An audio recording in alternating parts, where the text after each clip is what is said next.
Hey everybody, welcome to another edition of Gombops Live. So glad you could join us today. This show we've been wanting to do for a long time.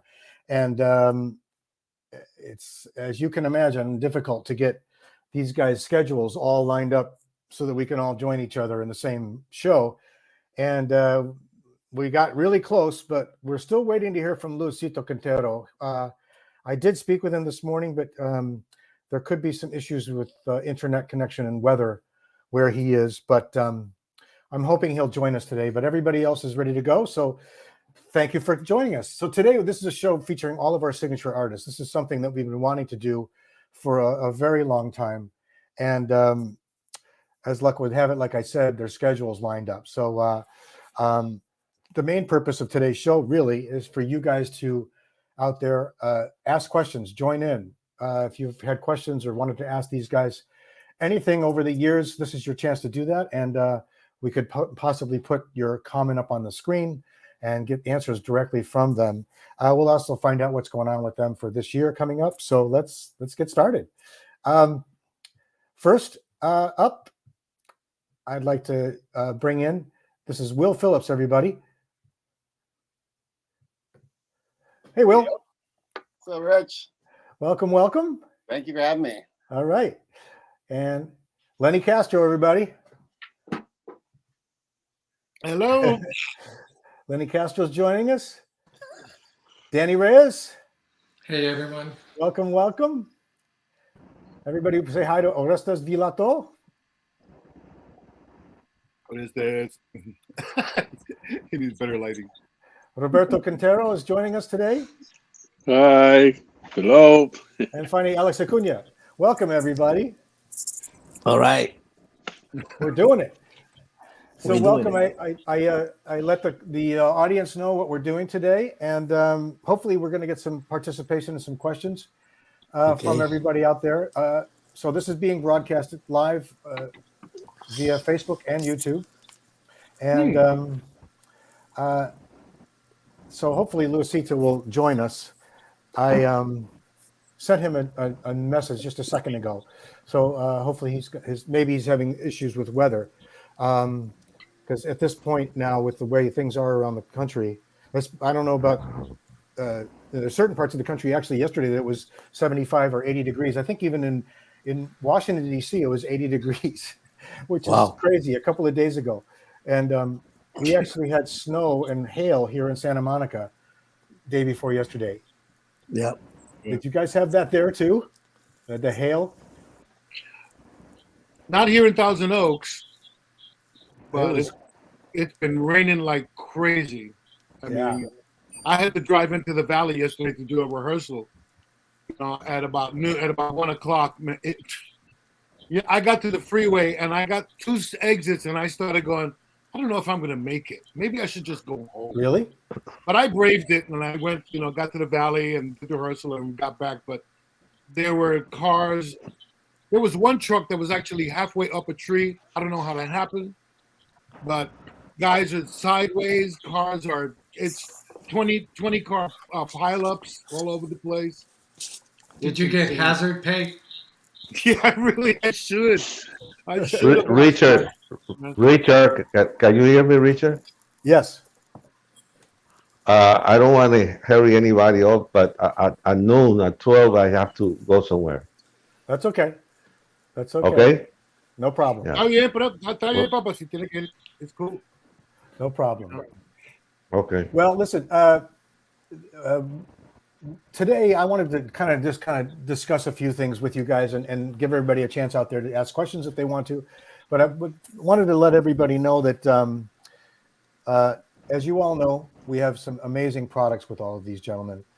They've been instrumental in helping us over the years come up with these great, really inventive products. I wanted to kind of start today with just a little bit of a brief background with both Alex and Danny, because and Roberto, because all three of you have been with the Gombops company now since it became incorporated, actually relaunched from when DW had resurrected the brand. So I wanted to kind of let everybody know that when DW resurrected the brand after it was out of commission for a little while, the three of you were in the very beginning of that, and you guys were instrumental in helping us develop the products back then.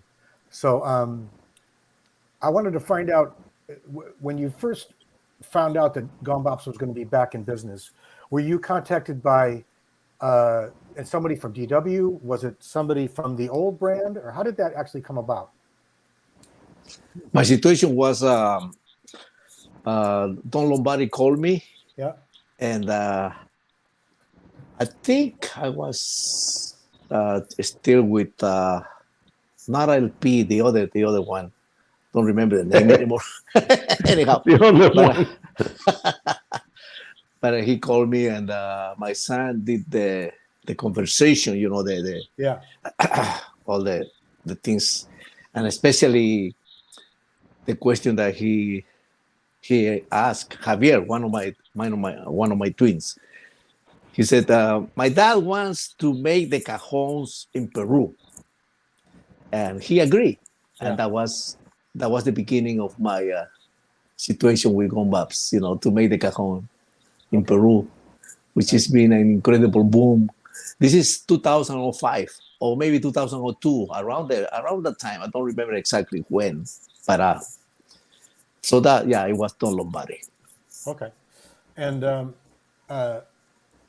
just a quick background for everybody who doesn't know what we're speaking about. DW had resurrected the brand from the years that it was not in business, and then about 12 to maybe longer, maybe like 15 years ago now, I think they sold the brand to Sabian, who's the owner currently, and we're all part of that family. And Danny, how did it come to you? I was with DW, Yeah. and I was with LP for over 25 years, I think. Right.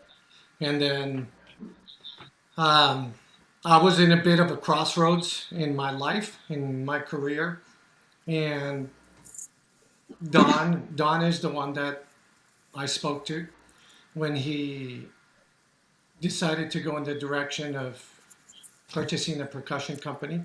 Right. Akbar was there. Right. And like I said, I was in a bit of a crossroads. So in all sorts of different ways, career, personally, and all sorts of different things. So to me, going in the direction of artist development, product development, and working for a company in that manner that I started to work in by assisting in recommending players,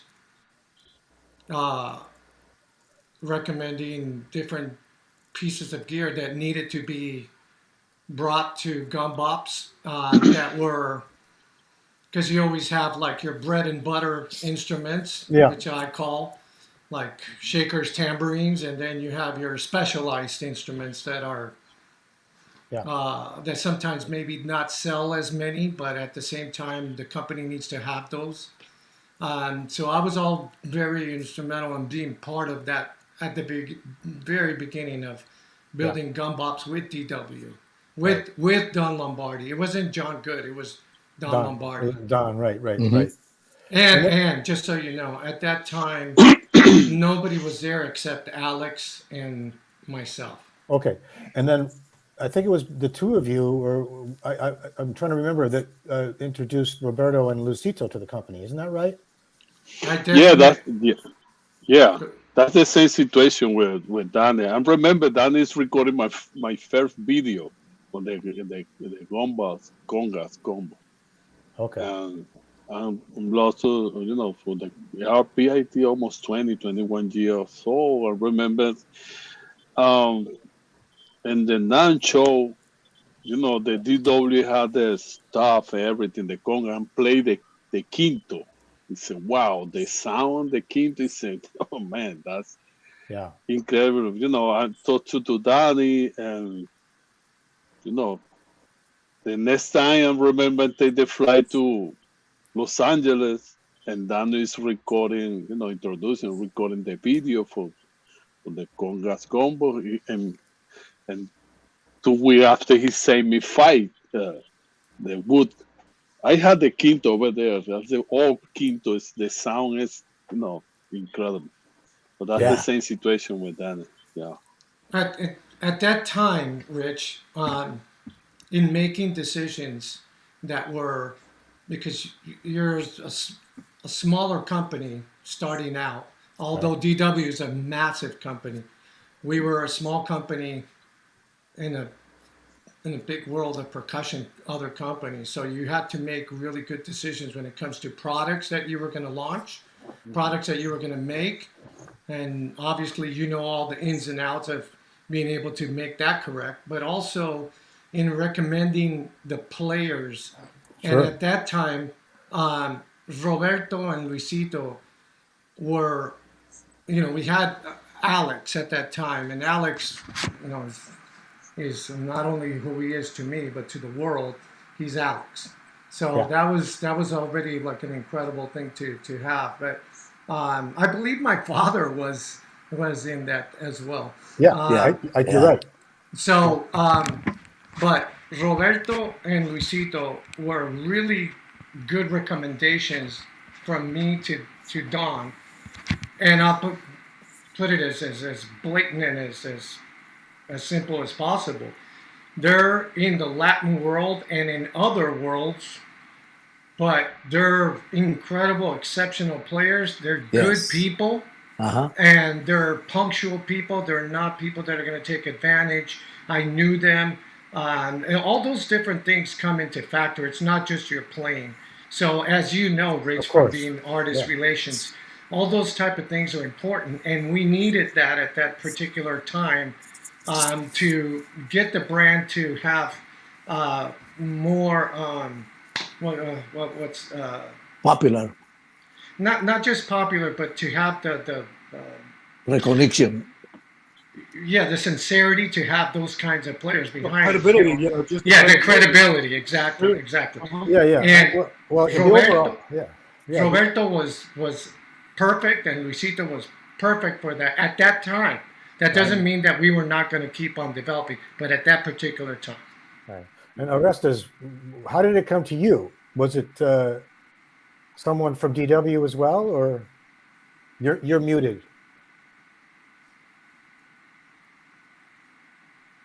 Uh-oh. He's going to start pushing buttons. I think you muted. What happened? You were going so well. What happened? Yeah, it was pretty good. Did you mute? I'm gonna come back to Orestes. He muted himself. He did. Will, correct me if I'm wrong, but wasn't it Luis Conte that introduced us? Luis? Was it Luis? Hey, look, it was either Luis, that does ring a bell, or it was Adam Topol. I think it was both of them. It might have been. I think because Adam had reached out to me, and Luis had reached out to me about you as well. Right. I think that's how you and I initially met, and so I think that's how that started. And then Lenny and I have the longest history out of everybody that have a relationship with here. Lenny and I think Lenny, it's probably 35 years now. I think. Wow. Yeah, close to that, maybe more. We've been working together and knowing each other. Yeah, since the 80s, since the mid 80s. Back when I was working for the Paiste Sumo Company, that's when Lenny and I initially met. And you got me and Jeff in there together. Right, Jeff Picaro and Lenny, So, and now it's just Alex and I have spoken about this, the fact that the people who play these instruments is at a certain place and a certain level of artistry that is way beyond just being fantastic players. I think it's just such a representation of the art form in a cross section of all kinds of styles and so anyway, the instruments that we've developed with you guys have all been just such stellar instruments, and more coming, because as soon as we can get Orestes to get his microphone, we're going to talk a little bit about something coming with him. But Alex, before we get into that, I just wanted to I brought up before we went on air about your new album. everybody, I just want to let everybody know Alex's new album is called Gifts. It's the first album he's done in 17 years, and I can't recommend it highly enough. Oh, So great. Thank how Thank you. Alex, congratulations, man. Thank you. Can't wait to hear it. Yeah. how did that process start when finally getting this new record off the ground, Alex? Was it music that you had for a long time that you were working on? Or Well, the reason why I call it gift is because many composers, I will say, they kind of gave me some tunes, just like throwing a Yeah. frisbee. Alex, whenever you need a tune, here it is. So one of them was Ricky Encarnacion, and the other one was Harry Scorso, which is an amazing musician, a violin player. Can play anything. Harry Scorso. okay. I know. Yeah, and beautiful tune, kind of a flamenco tune that he throw it at me, and then some other guys from Scandinavia. So that's why I call it gift. And mainly, when I did the album, I told the guys, I said, you're gonna get the publishing. I cannot take the publishing, So they were very happy. Also, Ricky Pantoja, yeah. Well, But this yeah. company is out of Las Vegas. It's Okay. called Le Coq, like El Gallo in French. And they kind of pushed me because I really didn't want it to make, it's a lot of work to do an album. yeah, of course And it is. Yeah, it sure is. I did mine all by myself, man. It was crazy. Well, exactly. a little bit of help, but it's an Yeah. insane process. It sure is. Yeah, and also in the album, the beautiful, I will say, remembers to me, beautiful is it was the last recording that Ramon Estañaro did. Ah, Yeah, and he sounds amazing. Yeah. If you're gonna get that album, get it because Ramon is in Yeah. it, and Yeah. he's playing. Oh, He's the only guy that can play any style Yeah. of music. got Orestes. Yeah. Orestes, you there? am I back or what? Okay, dale, Oreste. You're back. Ahora By the sí, way, Oreste, Okay. ahora sí. We got Alex, you. Oye, estaban hablando de Stagnaro. Sí, Actualmente, el único disco que yo he hecho solo, my only solo album that I have made, which is called It's About Time. yeah. Stagnaro played the guitar and the tres, Ah, and it was unbelievable. What he did. I love him so much, and I felt really, really bad when we lost him.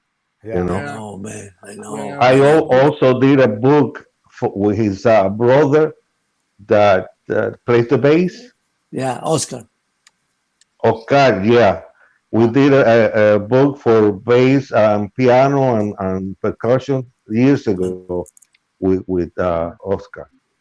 Right. So Wow, that's those guys nice. were so talented. Yeah, yeah.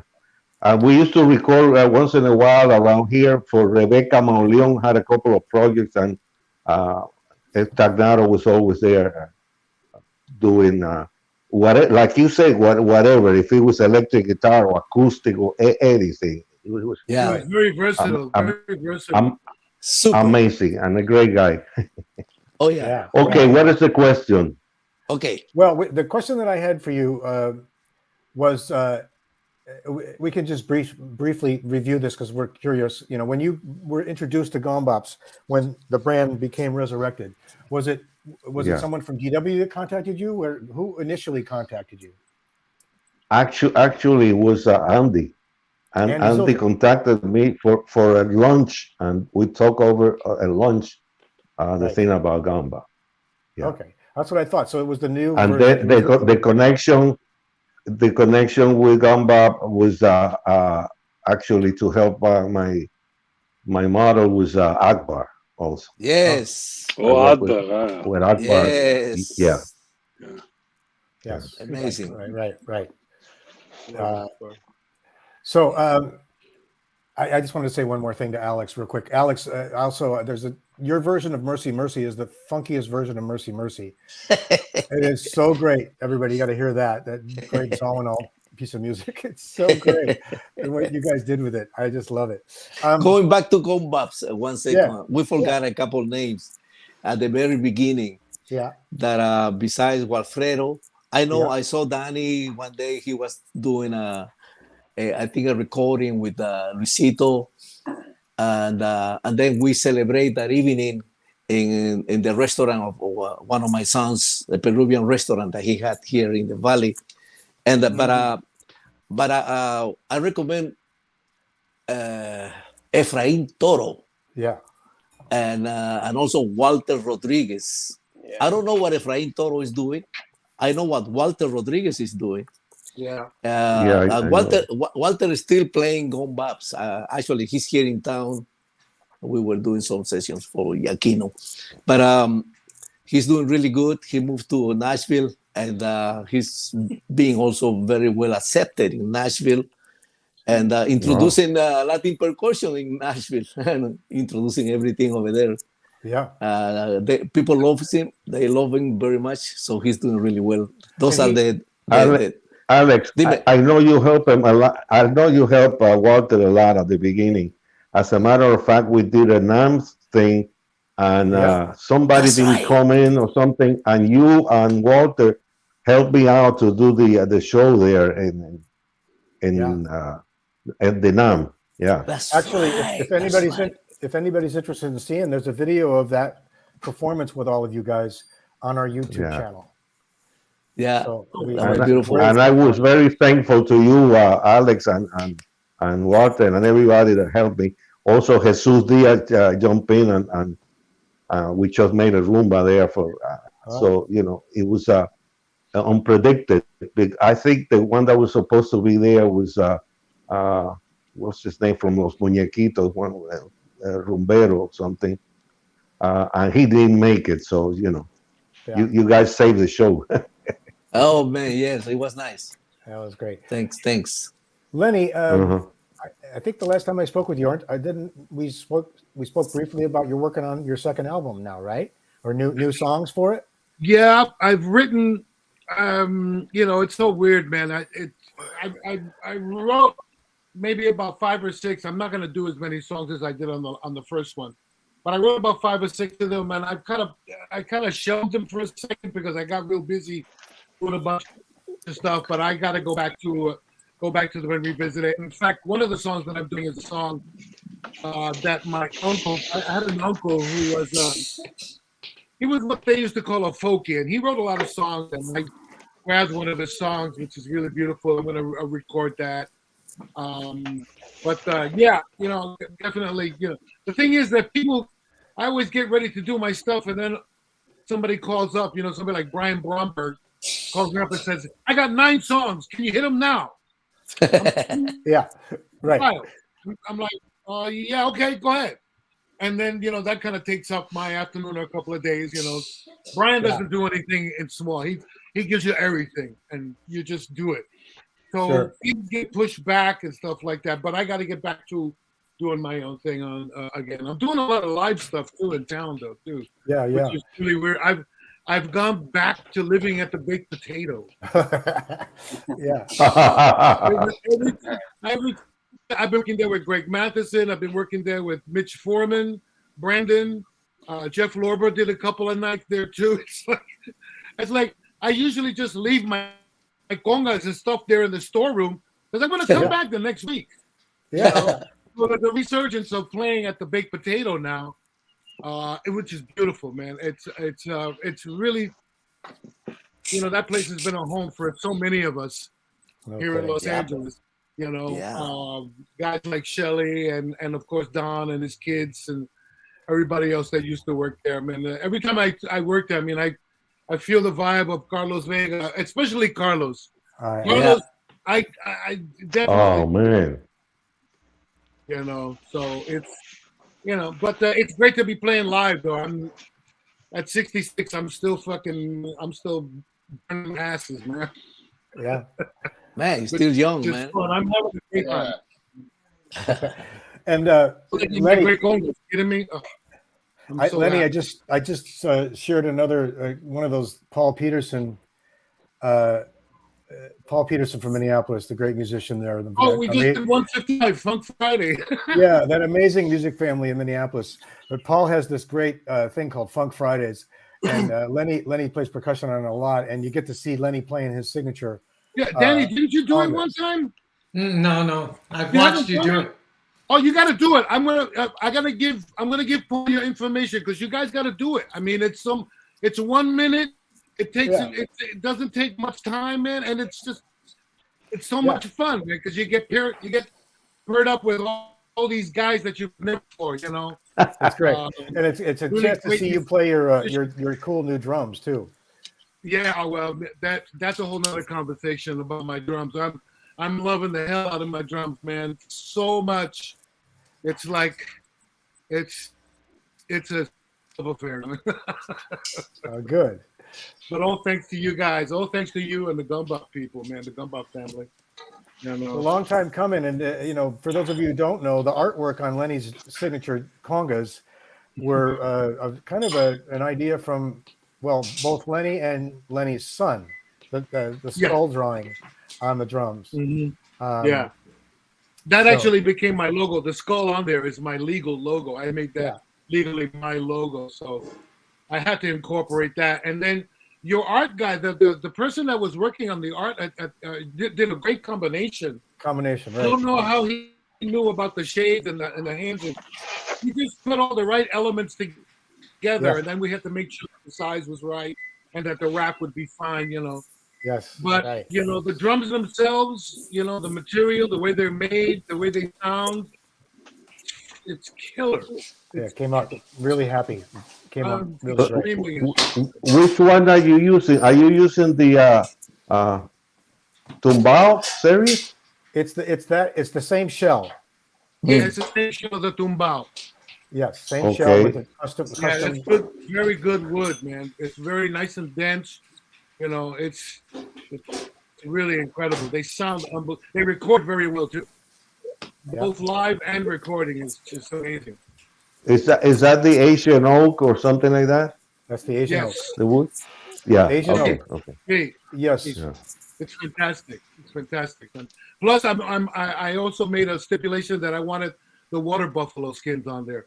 I have now become a water buffalo fan. The water buffalo skins. Oh wow. Yeah. I can't even go back to the cowhide anymore. They're good for what they were for, but now it's kind of a step up now as far as like cueros go. They're so beautiful. They're so perfect, and the tone and the thickness of it. It's all perfect. It's all just right on the money. So that was another stipulation that I wanted. I think I had to have the water buffalo heads because that completes the combination.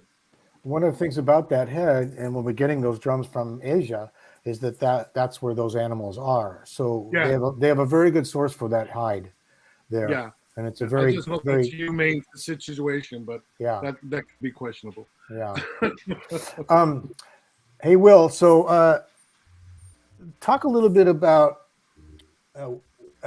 how you brought this idea to us for the bucket shakere. And because you over the years, you've spent a lot of time in Brazil, a lot of studying, a lot of performing in Brazil. And so talk a little bit about how that came to you, because your bucket shakere that you brought to us is modeled after an instrument in Brazil called the shakebalde. That's right. But we're the first ones to manufacture it at this level. So tell us a little bit about your past in Brazil and how much you brought to this, Yeah, so that came about when I was living there. I'd randomly just sold everything I owned in my life, and I moved to Brazil. I just fell in love with the music, really. And I felt the only way to really learn the music and understand it and feel it is by living there, being amongst the people, eating dinner, going out to shows, just being submerged in the culture, which I couldn't be more grateful that I did.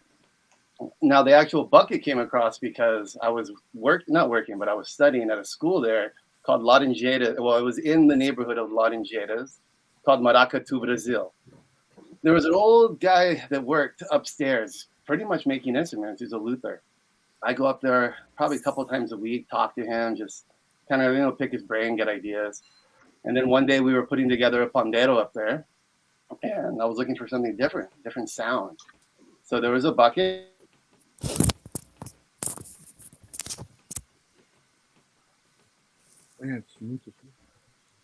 Uh-huh. I think his screen froze.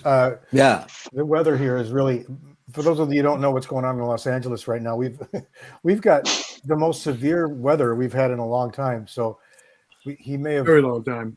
lost his internet connection for a second. So we'll come back. Right. But it looks like his screen froze. Are you back with us, Will? Yeah, I'm not sure what happened. I think your screen froze for a second. Oh, okay. You were looking for a baquine or something. A bucking? That's right. You said you were looking for a buck, and that's where. Oh, I was just looking for different sounds. At Yeah. the time, we were like putting together like a pandero with different jingles and just different like textures of metal, Right. really. Yeah. And I was looking for a different sound, and there was a couple buckets there, and he drilled a couple holes, and then he kind of pointed, because at the time the language barrier was still a struggle for me. I was only in my like second or third month of living there, and so the bucket started to come together right in front of my eyes, and then within like an hour or two, it was done, and it was just like my heart just exploded. I couldn't believe it was just the coolest thing I had seen in maybe my whole life at the time. Wait a minute. Did this guy do that before? Was this something that this old guy, or had you thought about it before? Or did it just happen at that moment? This is based on an instrument that was like, it needed to come to life. I mean, this has been an underground thing in Brazil for, I couldn't tell you how long. Just nobody can trace the I history. didn't I know tried. that. I contacted like a bunch of the old sambistas when we were doing Yeah. it, trying to get names of people. Nobody can pinpoint it. It's kind of frustrating. But it's been like That's an underground, amazing. kind of like in your garage type thing. And it's now thankfully coming to life to the world because it's an awesome special instrument. It's very cool. Well And done, man. also the pandero that we have, everybody, Will was instrumental in helping us come up with our pandero. He actually brought us a very lightweight shell. We were looking for a pandero that was really light. We wanted the lightest pandero we could possibly find, and you brought us a shell. I think that somebody that you knew was it from Japan that made that shell, or Yeah, that was a contact from a panderista named Marco Susano. Oh, okay. So that I used to study and hang with him a lot. And his best panderos, and he lives in Rio, came from Japan. Oh, One guy that makes it there. It's like, man, it's like holding this GoPro in your hand in a way. It can be difficult to play. It's so light, but you get used to it and you don't get tired really. amazing. Wow. Amazing. Yeah. What kind of wood was it? Do you know? I really don't know. Wow. It was so long ago. I mean, I have it here. I'd have to get it tested to really find out. I don't know. Yeah. Well, the one that we came up with from that initial prototype, we're very happy with the weight of it. It's very lightweight. Yeah. It's got a great feel, and we're really happy with the head that was developed in Asia. It's a muted type of head, but it came out great. Yeah, Well, it did. I thought that was important, right? The weight, especially for places outside of Brazil that don't get to play it all the time. Right. I think that's kind of the hardest part. A little bit is Yeah. holding it for so long. Yeah. That's great, man.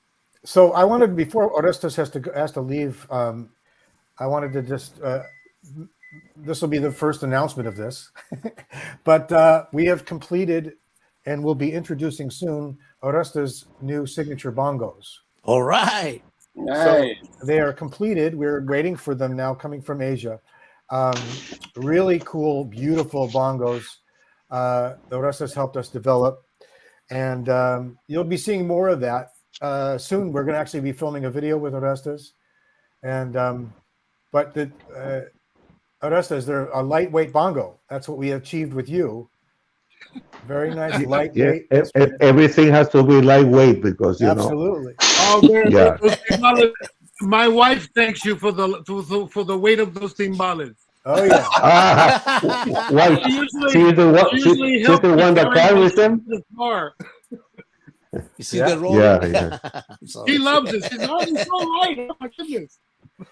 But Yeah. Lenny's bongos are going to be with the Remos head, and it's going to have the California hardware and The Right finish, on. I'm really happy with the finish. They look like you're at the ocean in Cuba. This beautiful blue blend, gorgeous blue burst blend, beautiful, beautiful drums. So, I can't wait to see them. so Congratulations, Orestes.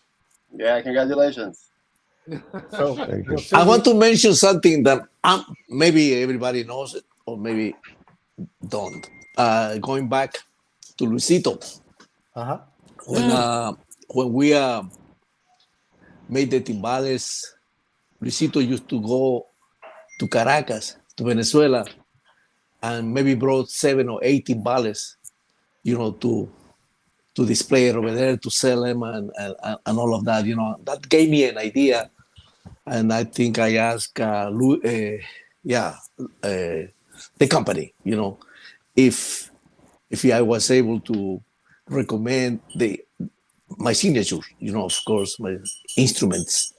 And I tell you guys, a lot of my friends and the people that I keep meeting, because I do martial arts, and almost every dojo that in different parts of this country, they've been buying congas, for Atlanta, for here, for Santa Barbara, and other dojos, other martial artists buying, the congas, especially because they want to learn how to play the congas. And just in case you guys, have friends that they want to get your instruments, you should reach.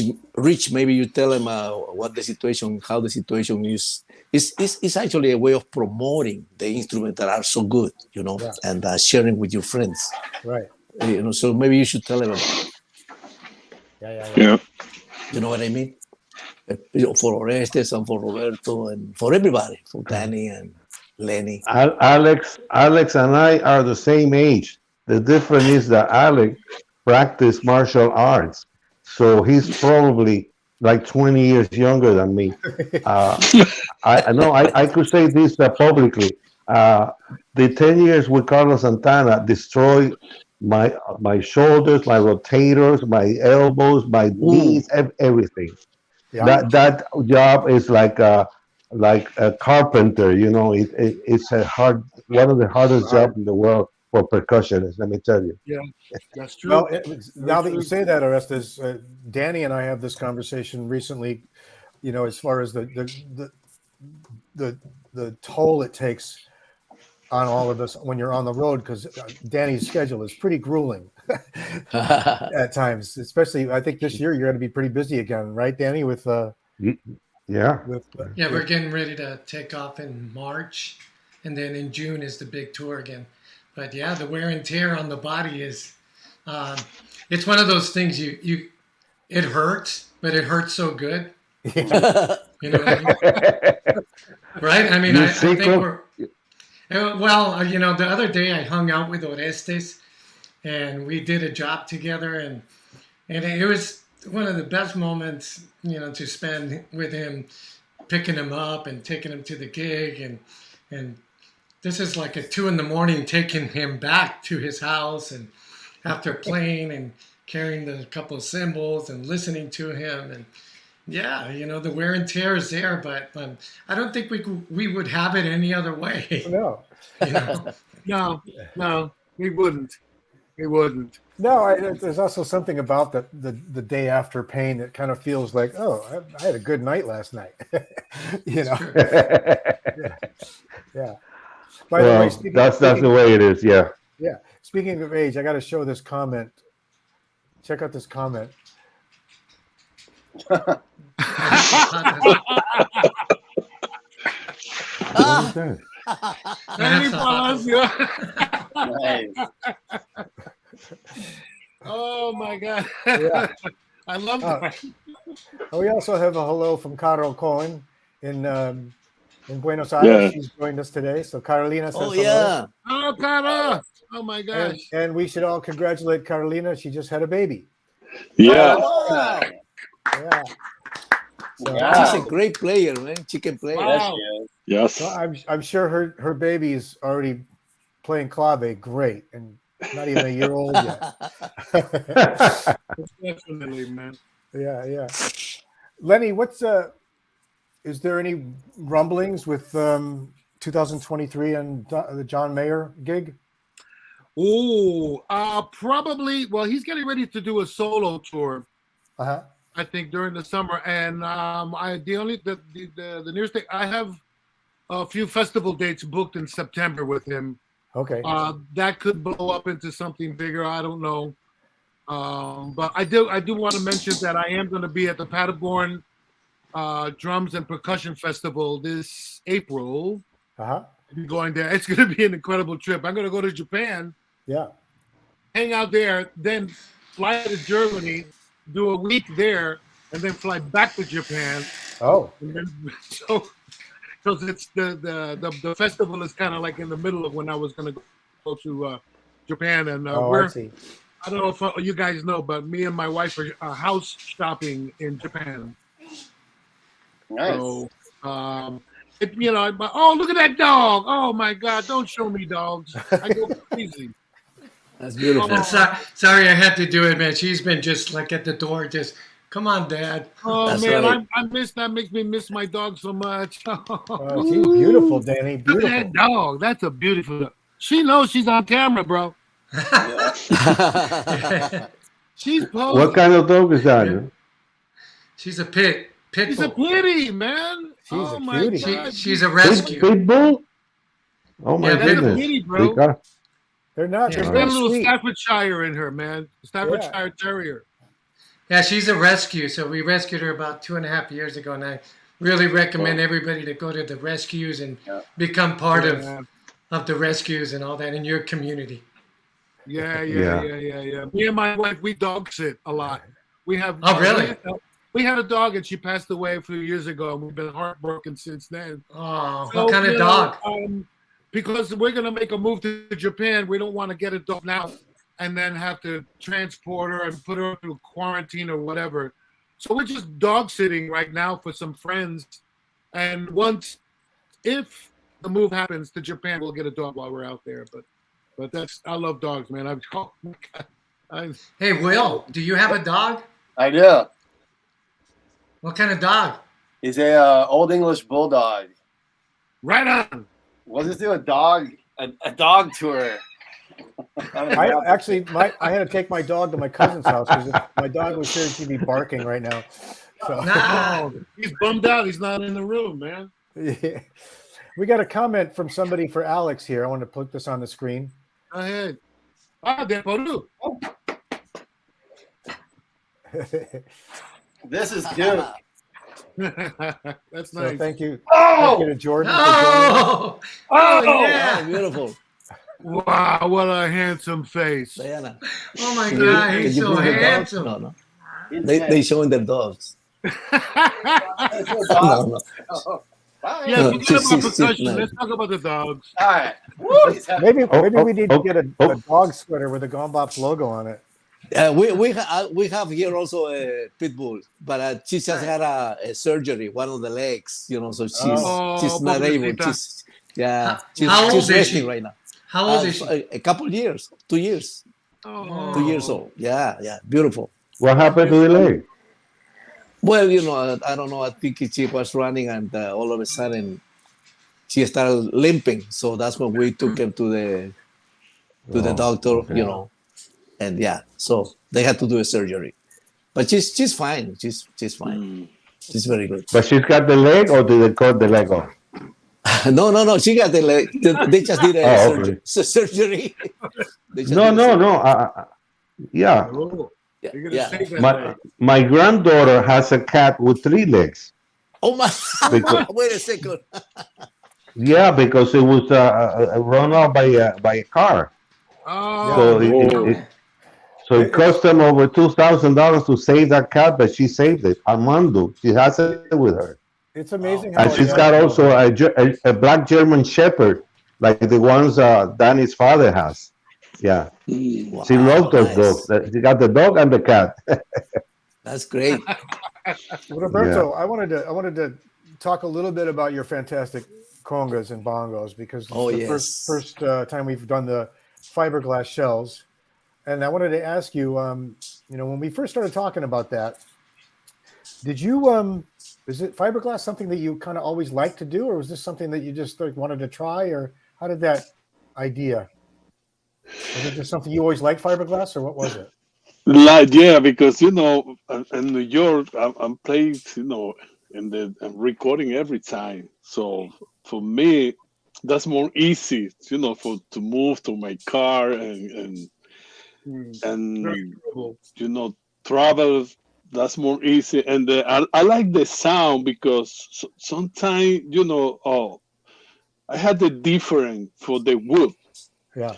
And a lot of production, it's like the tune pong, Mm-hmm. that's my idea, and also I think that's more beat, because that's the Cuban side. Right. That's the different for the rest for the congas. Yeah, you're talking about the shape. The shape. Yeah. Yes, exactly. Yeah. And I think that's more beat. The sound is very beat. Mm-hmm. I think that's a more similar for the regular Cuban side. Yeah. Because the years to go, everybody's playing the big conga. Yeah. The shape, the wider belly of the drum, and is also similar to the wider belly of our Mariano series too, which is a wider belly shape. Exactly. Right. Mm-hmm. Right. Yeah. No, we've got Okay, guys. Go ahead. I'm gonna have to go right now. Okay. Okay.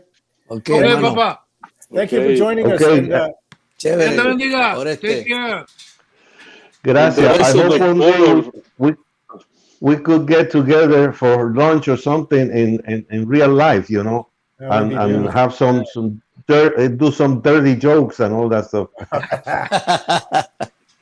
Well, Okay, listen, guys. Bye, Orete. Bye-bye. Bye, Oreste. we'll be And announcing soon. Blessings to everybody. Bye. Okay. Okay, thank you. And also the color. I saw the video with Danny's, and the state. It's look beautiful, The congas and Danny shows music for the tour. I saw the videos and pictures. Beautiful. I love the Oh, color. and Danny did the custom color. Yeah. Yeah. Yeah, but before that, when I used red, the red was super. It looked great. That's my Yeah. favorite color, red. Yeah, very cool. Yeah, and Will, you use them as well. What's that, Roberto's? The Roberto's drums. No, actually, I've got Alex's. But you have Roberto's. Didn't you have a set of Roberto's too? Or? Yeah, I have it set here at the house. The ones I'm using on the road right now are the Alex special Alex edition. is yeah. Will is out on tour with this band called Stick Figure. They're just tearing it up in the reggae world. What's the name of the band? Stick Figure. Figure. Oh, yeah. You with them? Huge reggae artist. Yep. Yeah, Oh, man, that's great. Great band. Fantastic. that's right. And the setup is Alex's drums. I had to tell you this. Uh, I have a lot of friends in Spain, so we communicate through WhatsApp, blah, blah, blah. They beginning to use the Peruvian sounding cajon in the flamenco music. Yeah, I got some recordings because they say it fits better with the guitars. And they using the kind of the Bata language. Like, for example, when Paco and Chick and Don Elias, when we did that album Touchstone, and Don Elias used the Bata in the flamenco, in the bulerías. right. And they copying that style of playing on the Bata, on the cajon, which doesn't have any snares. And so the guy said, listen to my recording. This is a Peruvian cajon in the flamenco. It sounds amazing. But so it's a combination of the sound and it's a combination of the beats, of Bata beats. Beautiful. So just in case, it's good for you guys to know, that doesn't have to be just a snare kind of cajon anymore. The younger generations are doing that right now because they were able to listen. There's a lot of crossing. A lot of people. Yeah, they were able to that's hear. the shit, man. That's listen to Don Elias. What Don Elias played in that album with Paco and Chick. and on the bata. Amazing, amazing, just man. amazing piece of music. I send it to you guys so you can check it out. Miss him. I like to hear it. Miss that Yeah. guy. I know, man. I know, but I just wanted to tell you that's what's going on a little bit in Spain. So pretty soon it's going to be a different sounding on the cajons for the flamencos. Yeah. Rich, That's great Yes. news, man. Rich, in Las Vegas, I'm going to go back here some years. In Las Vegas, we used to go to Alex's house. And Alex is a big brother to me. And I always used to look up to Alex because his energy was always just on fire. And as when you're a kid, you pick on certain things that you end up liking about somebody. And he would always grab me and, Daddy, play. And he would always say, you go and play. And he had this incredible energy. After he joined Weather Reporting, he moved to Los Angeles. So he started working with everybody. And one time, like I was going in and out of Los Angeles, and he was playing this show called Fridays. I don't know if you remember that show. Oh, yeah. So he was playing with Pat Metheny, I believe. And no, wait, I'm sorry, Al Jarreau. Oh yeah. That's who it was. Oh, I go there, and Lenny. That's when I first met Lenny. Yeah. And man, I was just like in seventh heaven, man. Yeah, Alex on drums, Lenny's on percussion, the sea wind horns. And, and That was a great gig, Lenny branded me. Oye, Tarzan. Man, oye, Tarzan. And I was just practicing. I wasn't really, anywhere near. I needed to get my ass. You were fresh kicked. on the circuit, baby. Oh, absolutely. And I never forget, man, because Alex was like, man, I gotta go. I got a date with my wife. And it's Al Jarreau. And he's like, here. And he gave me the sticks and play. And he left. He left. Yes. Like left. This is Fridays, Al Jarreau. And then I was just like, man, I died playing. I was horrible. The sea wind horns kicked. I mean, they looked at me like this. Ugh. They did that. They went, ugh. Like that, man. Sorry. But it was one of the best things that could have happened because it just made me want to go home and practice and practice and practice. But that was the first time I met Lenny. Oh, wow. That's right. Yeah. Oh, That was a beautiful, great man. gig, though, man. That was a funny. That was some funny. Man, remember Al? Al Jarreau was just. I mean, really, we miss him so much. Oh, One of yes. the, not only one of the best artists, musicians ever, but as a person. Oh, yeah. Right? He affected you so much. I got to tell you, man, my first album is called Hands of Silk and Stone. I got that from Al. Woo. Al used to, he came up with that one day. We were playing, and then he was introducing the band. He's, old ladies and gentlemen, hands of silk and stone. And I heard that, and I was just like, it was like the Queen had christened me. I went into knighthood, and that stuck with me for my entire life. And then when I recorded my album, I remembered that, and I said I got to call it this. Yeah. Beautiful. I mean, it just kind of personified me through his eyes, and I played with him. My relationship with him goes back to Melissa Manchester days when I was 19 years old. Wow. He used to open for Melissa. Jerry Levin and Patrick Rains came to me and said, "Hey, kid, you play pretty good. Can you? Al's only got a trio. Can you play some percussion on 2 or 3 songs?" So I run to Melissa. She's my first boss. I go, "Missy, this guy wants me to play." She says, "Yeah, go ahead. Just save some for us." So I go and I say, "Okay, what are we doing?" She says, "Don't worry about it. Just follow." No rehearsal, no nothing. A little sound check. And so that's how my relationship started with him, by playing with him when I was like, didn't want to talk about, I had moss behind my ears. I was still wearing my high school jacket, But that's how far back I go with Jarreau. And throughout my career, we kind of followed each other. I was in the band with different people, with Alex, with Ricky Lawson, That's right. with many Oh, different man. forms of the band. I never recorded with Aldo. Paulinho, they always call Paulinho for that. Yeah. But Right. that was what it was. And, You know? Oh yeah. But Was oh it my was God. it was it the same producer or were there various producers? No, Jay No, Graydon. it was usually Tommy. Jay Tommy Graydon. LaPuma. Jay Graydon. Oh, Jay Graydon did the he did Rainbow, but I think Tommy did some stuff. Tommy LaPuma, I thought it was. Graydon did all the pop stuff, you know, Roof Garden and stuff like that. But I don't think Graydon stayed all the time with Jero. There were some sessions I remember that was LaPuma was doing it. So, but yeah, but, you know, me and Al. Oh my God, since I was a little, I remember, you know, he was the first guy that I saw would get up 6 o'clock in the morning outside the hotel, Holiday Inn. There'd be a little patch of grass, maybe, and he'd be out there doing Tai Chi. That blew me away. That was like, who's this guy, man? He's a jazz singer. He's tall enough to play basketball, but he does Tai Chi. Amazing. Yeah.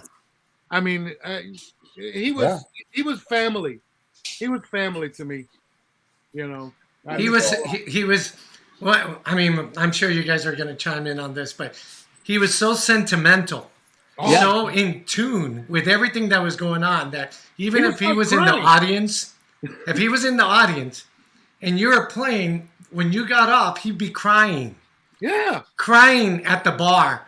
And you're like, oh, what's going on? And you're playing. I mean, crying. Crying. That's cool. That's special. He was a different cat, man. I get this one weird story. We're in Vegas and we did the show and we're hanging in Vegas. They got a little area for us, you know, a little VIP area so we could drink without being bugged. This lady comes over. Oh, Mr. Giroux, could you please sign this napkin for me? Please sign this. And she hands it to Al. And you know, the security guys, no. And finally Al says, yeah, just bring it over. So she hands him the napkin and he goes like this. He goes, there, it's signed. After her, and the lady is like, oh, hey. Well, that's funny. I almost peed in my pants when I saw that, man. It just chilled me. I think Neil Larson was with me at that time. It was the funniest shit in the world. And he would get away with crazy things like that. Oh, here, oh, it's so beautiful. You know, I miss him a lot, though. I learned so much playing with him. There's great footage of you and Alex playing with him too. I think I shared one of the videos, the old videos of you two guys playing together. Oh my God, who was the bass player? Oh my God, it was the bass player that fell off the stage. Do you remember that, Alex? George Hawkins. No, not George. He was a black kid with Negrito who wound up staying in Japan. He was always got in trouble. Oh yeah. The first gig that we did here. Derek Jackson. Derek Jackson, that's it. He's probably hoping you wouldn't remember that name too. The first gig that we did here in LA, and me and Alex, we're burning, man. We take this kid. He had never experienced anything but like me and Alex, man. And he was like, and he was on a riser. And when we finished, boom, he forgot he was on the riser, just walked off. And he didn't stay. I think he was out for like a few seconds. We got him back to the backstage. Hey man, you okay? Yeah, man, what happened? You guys didn't bring me back, he said. Oh, we got you back. You're alive. Oh man, we took him out so far and we didn't bring him back with us. Me and Alex were gone. We're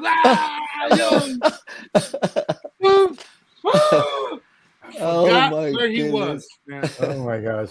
You know what's great about this conversation is, Danny, you started it with like how Alex handed you the sticks, right? At the gig Friday. He's like, I gotta go. I have a day with my wife. It put you in the hot seat, made you go home, feel like you had to hit it. And then the stories happen from you, Lenny. My point being is like I feel so grateful to be involved in these kind of stories because I feel like these are getting lost. Especially with like, oh yeah, I saw this guy on Instagram, I got motivated or whatever. But as far as like getting your quote unquote butt kicked at a gig, feel like I'll tell you another one. I took the Greyhound bus to Los Angeles, and Alex picked me up at downtown in a little sports car. Do you remember, Alex? You had a little white car. Yeah. Do you remember that? Yeah, it's Fiat. It's Spider. Yeah. And then, man, which by the way, because of that, I ended up buying a Fiat. Crazy. A few years later. And because of that Fiat, I learned how to be a mechanic. Well, a frustrated mechanic. But anyway, so Alex picked me up. He goes, man, I'm going to take you. You got to see this guy. And man, he takes me. This is the first time I go baked potato. I walk into this little hole in the wall, and there's Vinny. Oh, yeah. Like Vinny used to sit really low. Very low. And it was like literally about 12 inches from the ground. And all you would see is these cymbals flat because he would use them not even like this. It was just completely flat. So you barely could see him. Right. And man, that's the first time. I mean, it was like I don't know, like going to see a spiritual, occurrence or something, because it was so incredible. I ended up I was quiet. I couldn't even speak. Like watching this for like an hour, Vinny just shredding, and Alex, look at this. And I'm just like, oh my God, I couldn't believe anything. Like somebody could do this thing. I went home, Will, and kid you not, for the next 6 months, it was no sleep. It was almost, I would sleep in the studio. I would like practice and fall asleep, and Mom would bring the black beans and rice to the studio, eat, and then she would leave. That's how much it was. Wow. Amazing. Bravo. Yeah, Bravo, when Vinny bravo. came on the circuit, man, he exploded. People couldn't believe what he was doing. Is that he could play anything you can think of. Yeah. Oh, still like that. Yeah, this was right after Zappa. He's kind of calmed down now. Se puso un poquito viejo. He's gotten a little older now, and he's a little bit settled. But, man, when he was on the circuit, when he first came out, he was an open nerve ending. He was like smoking Marlboros like one at a time. Yeah. Remember, he would play at the Flying Jib. Oh my God! Yeah, on Ventura Boulevard with was it Boroff? What? Yes, Yeah, Dave Boroff. Dave Boroff, yeah. Drink up, party down. Oh, and it was Mike Fisher. Mike Fisher on percussion. Oh, that's right.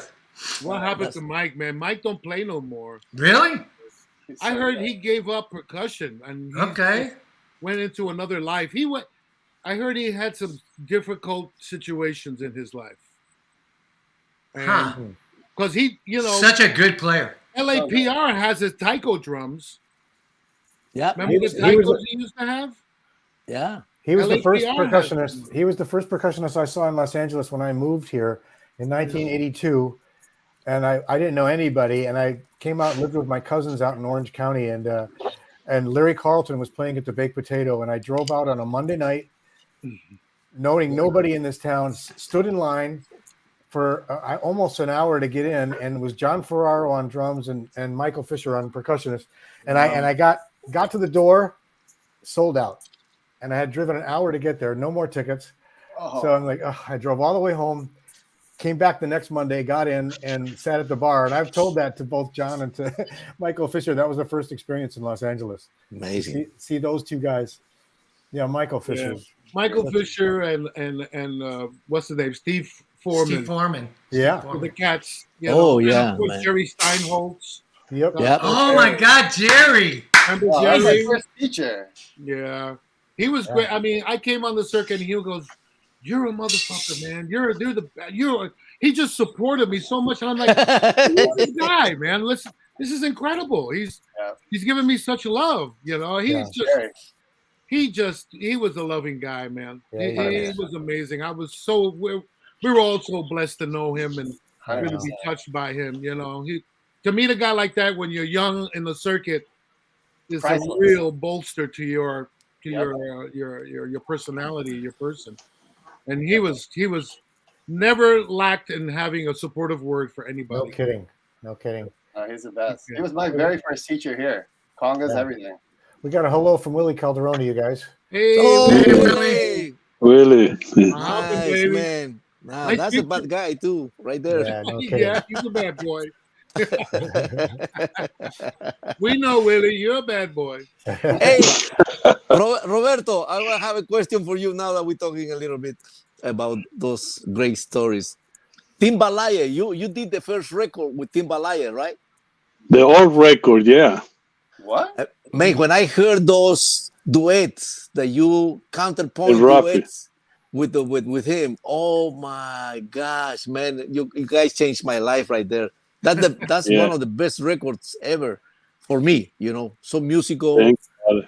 and really sounding, not trendy, but really, really modern Yeah, play right that's there. it. The very long. Yeah, man. Thank you for sharing your gift with him, man. Forget Ralph. Oh my goodness, that's another guy. Yeah. But anyhow, man, I wish you all of you the best. A lot of blessings in your life and with your families and Thank you. everything. I had to go because you Me probably won't too. Yeah.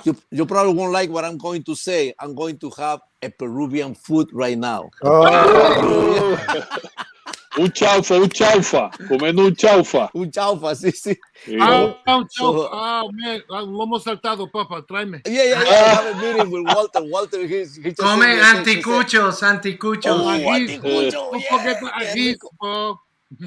well, listen, guys. We're out of time anyway, so this is a perfect time to end it. But I wanted to thank all of you for doing this today, and let's do it again. Let's have another meeting of the Yeah, minds. please. Anytime, bro. I'm ready. Anytime. It was a lot of fun. Okay, definitely. And we got to get Luisito in next time, of course. Yes. Roberto, Danny, Alex, Willie, Dani, Lenny, hablamos, Fido. Roberto, Danny, You see Rich, me Bye, here thank you guys. so much. Bendiciones. Have a good weekend. Thank you, guys. Have a good day. Bye. Okay. See you Have a soon. great Bye. weekend, by the way. Okay. God bless you all. Bye-bye. God bless Bye-bye. you. Bye. Bye.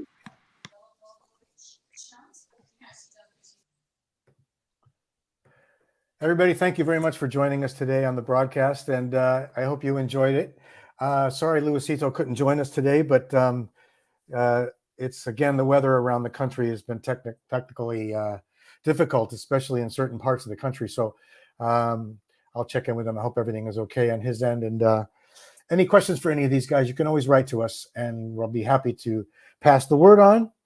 And you can always reach them on their social media. But stay tuned to our social media for the next show. We'll be announcing something soon.